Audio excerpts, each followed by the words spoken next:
of everything.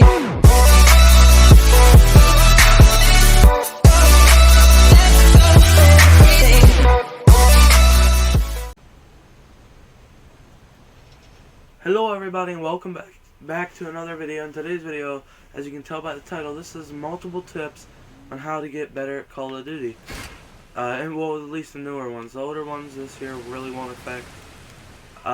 Your default controls will be L2 to aim, R2 to shoot, and then L1 is tactical and R1's grenade.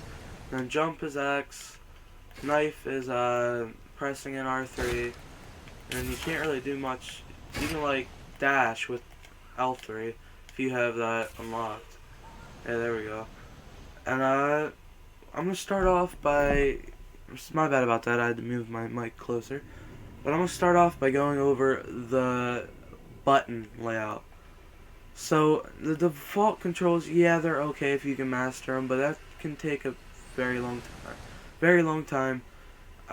So what I like to do, I'll give you two different button layouts that can help you tremendously. This all depends on what type of player you are, that's why I'm giving you two. But my personal preference is, I like to go in here and first of all, just press square and it'll swap. Alright, so that means R1 and L1 will be switched with R2 and L2.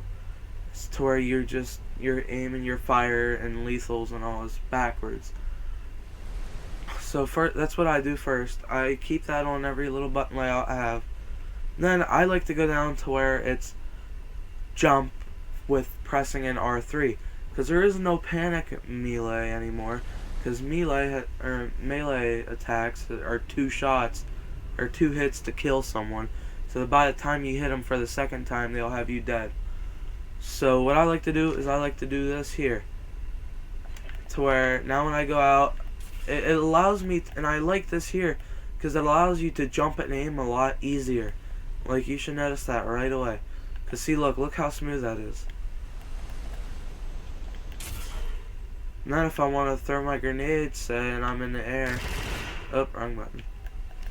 I can throw it 360 or whatever. And yeah, so it's just way easier that way. And the reason why I say L1 and R1 for aim and shoot is because it's instant. Unless you have backstoppers for the R2 and L2, I highly recommend using L1 and R1, just because it's instant. Like right here, you see I'm pressing here. I'll try to make it where you can hear it. See how instant? That's just instant. I know it kind of is with the other one, but then with L2 and R2. But then when you let go of it, it takes some time. It's not a big difference, but it'll help. I promise you that. Too. Alright, for the second tip is once you, I'm going to give you another button layout right quick. Instead of sticking tactical, if you're a drop shot type person, I like to keep it swapped. That's up to you and how your playstyle is, if you use a lot of grenades or not. But you can go to where crouch is with R3, which is what I switched it to. So now I could jump around the corner. Now obviously you can't aim, but I can jump around the corner like that, and it'll all be good. Or like say he pops around, you know.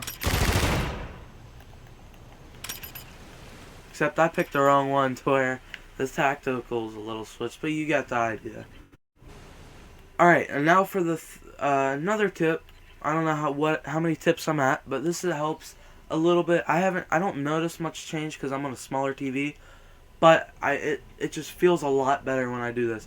You have your film grain and your motion blur, and believe it or not, whether you can tell or not, there is a little bit of motion blur when you look back and forth.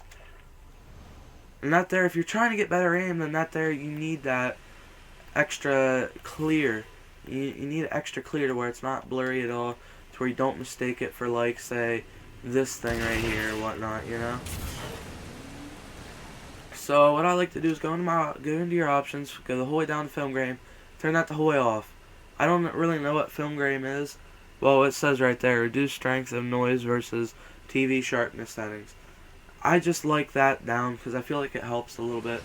Not much, but it's better than nothing. If you're really trying to get your aim up, your aim game up, I guess you can say, I recommend turning that the whole way down. Now, motion blur, turn that off, because you've seen how it was before. Now look, there's not much, you can see everything, like, you can still see the waterfall without it, like, being all blurry or whatnot. And I just personally really like it.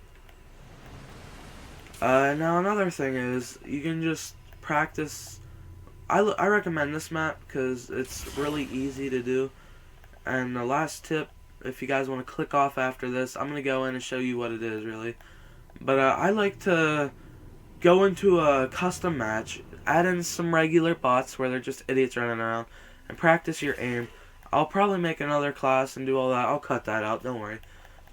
Because I really don't like this weapon with this red dot on.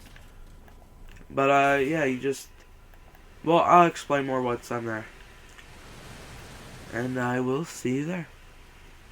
Alright, now we're back here with the lobby with the bots in it. Now what I like to do is I like to get whatever gun you recommend. I'm going to try to get away from the bots here. Because they're throwing stuff at me. Alright, well that works too, I guess. So what I like to do is just to practice the recoil. I say use a couple attachments you can easily get, but it'd make more sense to do it with a gun that you like with no attachments. This here helps you learn your recoil. It just makes you more, it makes you, oh, I don't know what I'm looking for. It just makes you more, it just makes you better with the gun, and to where if you're in a sticky situation, you will be most likely to win the gunfight if you master this.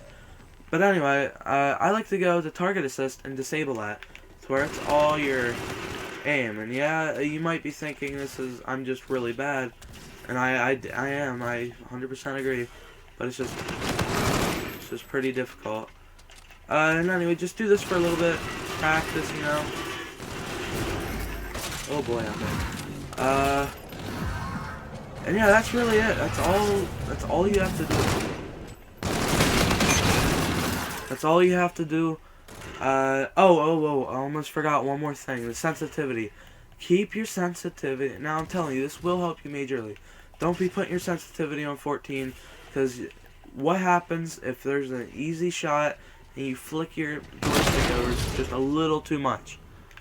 Like, I like to keep your keep your sensitivity within 4 to 8. I say keep it in between there, because that's a fair few numbers. And just the different button layouts, that might take you a while to get used to, but it'll help, trust me. I had to switch up my controls. I played on default, and yeah.